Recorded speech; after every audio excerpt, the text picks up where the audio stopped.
ఇంచుమించుగా ఆగస్టు నుంచి ఇదేదైతే అంటే శ్రావణ భాద్రపద మాసం నుంచి ఇంచుమించుగా మళ్ళీ మనకి ఈ పాల్గొన మాసం వరకు ఉండేవేవైతే ఇంచుమించుగా మనకి 5, 6 నెలల కాలం వస్తే, ఇక్కడి నుంచి మళ్ళీ ఇంచుమించుగా భాద్రపద మాసం కూడా 5, 6 నెలల కాలం వస్తుంది. అంటే ఇది ఒక రకంగా చెప్పాలంటే మధ్యంగా ఉండటం అనేది జరుగుతుంది.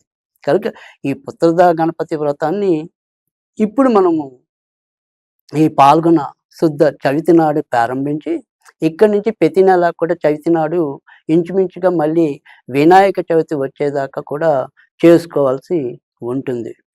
ఇది ఈ పుత్ర గణపతి వ్రతాన్ని మనకి పూర్వకాలంలో రాజులందరూ కూడా అంటే రాజరికం అనేది మళ్ళీ నిలవాలి.